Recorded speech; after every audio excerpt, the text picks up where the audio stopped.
wild accusations on paternity court. When I told him I was pregnant, Dwayne actually didn't have no doubt when I finally told him I was pregnant. He was happy. And I said then, this is not going to work. You have a baby by my cousin. Your Honor, what husband is going to get upset because a 17-year-old boy is speaking? Like, are you serious? He's a neighbor. A gripping paternity court case unfolds as Miss Johnson claims Mr. Milford, with a child from her cousin, is her son's biological father. Alleging negligence, she seeks confirmation.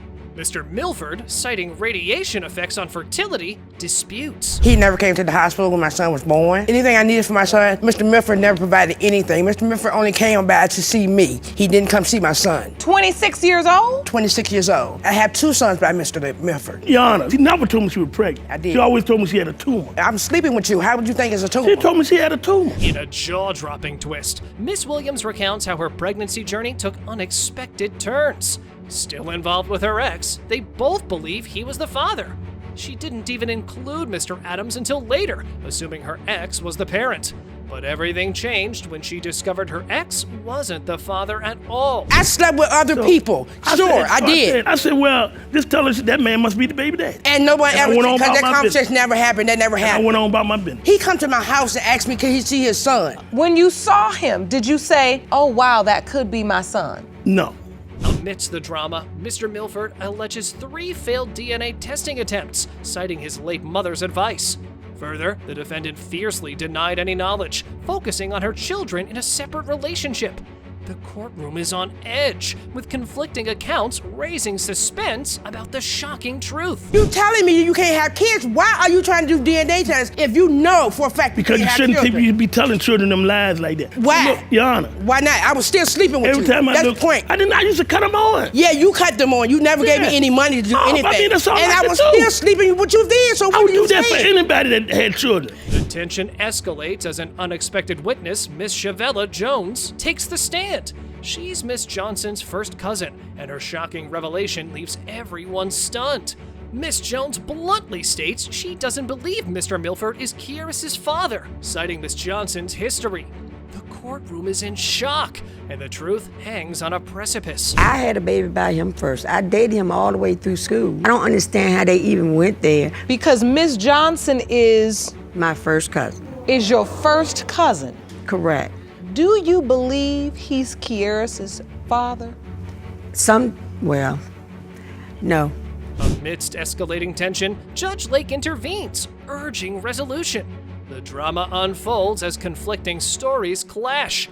The mystery of repeated DNA tests and communication breakdowns perplexes me. Lababara Jones, Mr. Milford's daughter, testifies emotionally, hinting at a fractured family. A twist that hints at the case's complexity. I know he's my cousin and I love him. I probably was 10 or 11, maybe like around that age. You know, we all played together. We had a really close bond at that time as cousins. I think I told my mom I didn't like that having to call him brother kept being like forced upon me. Amidst high stakes, Johnson v. Milford reaches a pivotal juncture. Kiaris Johnson's future teeters on the edge as the courtroom awaits a verdict that could redefine his identity. Emotions surge as truth hovers just out of reach. The climactic moment of connection beckons, an opportunity for reconciliation and clarity. It has been determined by this court, Mr. Milford, you are not his father. Thank you.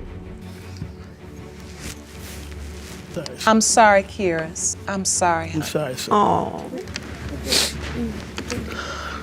In a gripping courtroom battle, Mr. Hudson drops a bombshell, accusing the defendant of paternity deception. A high-stakes showdown unfolds, tension rising as accusations fly. Miss Bridges holds her ground, and Judge Lake digs deeper. Anticipation soars as truth hangs in the balance. I was led to believe that I was Ja'Cory's father because at the time that we were living together is the time that she became pregnant with the child. We were together for approximately about 5 years, Your Honor. So you were there throughout the pregnancy, Yes, and you were ma'am. taking care of her. You all lived together. Yes, ma'am. You had a relationship. Yes, Your So Honor. you thought this baby was yours. Yes, Your Honor. Mr. Hudson confronts Miss Bridges about their communication struggles regarding their child. Tensions escalate, with both sides presenting their perspectives. Judge Lake dives into the heart of the matter, probing the reasons behind Mr. Hudson's hesitation. I still love him and I still take care of him. Even after the time that I was told that he wasn't mine, is when I still threw his birthday party. I still bought him Christmas gifts, still bought him birthday gifts. And that's what a father's supposed to do. Even the months that he was born are not even adding up. She said that she got pregnant in the month of March. Mr. Hudson stands firm in his claim that he was deceived by Miss Bridges, leading to doubts about the child's paternity. Judge Lake delves into the heart of the matter, seeking to unravel the truth behind their tangled relationship. As the intensity builds, Mr. Davis, a new character, steps into the spotlight, ready to share his perspective on the situation. We hung out for a couple of months. We ended up having unprotected sex around about 3 times. I didn't know that she was pregnant at all until I looked on Facebook one day, like a year later, and I see a picture of her son. And immediately I think her son looks like my nephew. The courtroom crackles with tension as Judge Lake confronts Miss Bridges about her conflicting statements regarding Ja'Cory's potential fathers. With a revealing twist, Mr. Davis steps forward, armed with Facebook messages that paint a surprising picture. You came right back to me, and when I asked you why you asked the second time, you're like, I think you might be his father. Yes, you might be. I have proof of that right here. I slept with both of y'all at the same time. Those are Facebook messages between her and I. The blue is me, the white is her. She came to me. I didn't come to her Will you do a DNA for me? And you said, yes, I will. Yes. The atmosphere in the courtroom is charged with uncertainty as Miss Dolaragas leans towards Mr. Davis being the father, citing intriguing physical resemblances. As Judge Lake delves deeper, the emotional stakes are raised. Has Mr. Hudson truly stepped up for Ja'Cory? In the case of Hudson versus Bridges, Mr. Hudson are not his father. In the case of Hudson versus Bridges, Mr. Davis are not his father.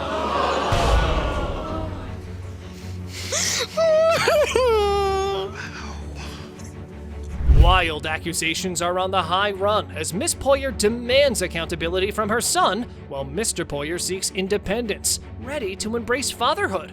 Their clash of perspectives reveals a complex mother-son relationship, setting the stage for a gripping confrontation about responsibilities, respect, and personal growth. My son, he's lazy. I feel that he's lazy. I'm your mother. I try to do the best that I can for you. Not want to do anything, not want to help me. I'm the lazy one, but you don't want to do anything. You want me to cook all the meals. You want me to clean the house. In a poignant exchange, Miss Poyer shares her desire to break a cycle of mistakes and lead her son toward a responsible life. Her fears reflect the broader court mission of nurturing better fathers and men. Her concerns about her son's behavior and lack of respect resonate, highlighting the tension between expectations and reality. I got high. I ran the street.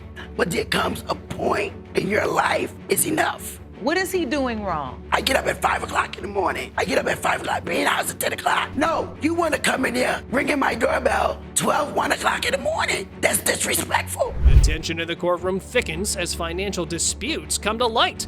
Miss Poyer details the accrued expenses, breaking down the meticulous calculation of unpaid rent and utilities.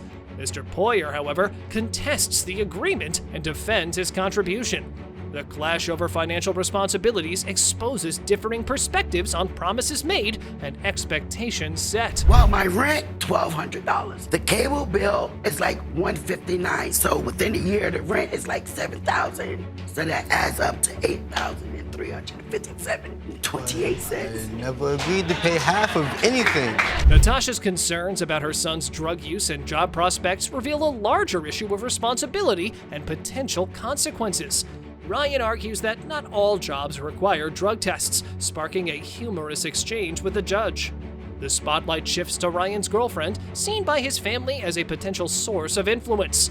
The tension heightens as Jerome is called to escort her into the courtroom. Smoking marijuana, that doesn't go out of your system right away. So how are you going to get a job if your system is dirty? Every job in the world doesn't require a drug test, Your Honor. So you're looking for those? I've had numerous ones of them. And then who's going to hire him? Because once they do a background check, you only work in 2 weeks. As the court examines Ryan's employment, Natasha skeptically demands proof of jobs. The judge seeks pay stubs and W-2 forms, prompting amusing exchanges. Margaret explains their marketing research work, emphasizing shared responsibilities. The focus shifts to financial matters, including their bank accounts. Show me a pay stub. I have many of pay stubs. Where's your W-2? I got my W-2 and I can I don't even need to be up here. She just turned into the So yes, we work in marketing research in the borough that we live in, and we pay rent together. Amid apologies and emotional realizations, Mr. Poyer expresses pride in his growth and regrets his mom's absence. He acknowledges his love for her, seeks understanding, and ultimately apologizes. The judge highlights the importance of his maturation and his mother's desire for him to become a responsible man. What I understand from you, Miss Poyer, is that you were doing the best you could by him. And Mr. Poyer, she wants you to be a man, and I think right now she's seeing today that you are becoming that man. You gotta give her credit and say, this is what my mom was telling me I could do. Give her that credit. Another 2-month fling happened, but this time it resulted in a marriage. I could say good for them, but since they were here, that's out of the window. The said marriage was heading south fast as the defendant denied paternity. Mr. Roberts, you say that your uncertainty concerning Ms. Wyatt's daughter stems from the fact that her ex is still in her life. You claim that every time she kicks you out of the house, she calls for him to help, and you wonder what's going on between them. You both agree the marriage is heading south fast. Miss Wyatt had the stage, and she stated her case. Nothing new here, same old case of a guy being jealous and insecure, hence the paternity doubt. However, Mr. Rogers had compelling testimony to back up his doubts regarding paternity. A young guy flirts with He him. was speaking. Knowing kids these days, you feel me? Your Honor. They don't respect marriage. They don't respect the elder. But what husband is going to get upset because a 17-year-old boy is speaking? Like, are you serious? He's a neighbor. The husband, or should I say soon to be the ex-husband, was itching to air out the dirty laundry of his wife in front of the court. As it turned out, baby mama had more than one guy at her disposal. I've never, ever just called the ex over just to call the ex over. Like, if we get into an argument and he either leaves or I make him go home to his mom, which he loves to do because he always runs back to them, telling them stuff about me. Matter of fact, his mom and his sisters, they all watch him cheat on me. Who knew a tire change could bring all this trouble? Baby daddy needed to step up his tire changing game because mommy had no trouble calling for help from other sources. It was two exes because the one that could fix the tire didn't have transportation. The one that had the transportation brought him. So, and they both have my back. You know, anything that I need, they don't disrespect him in no way. If he's not trying to do it, I'm gonna make it happen. But Ms. Wyatt.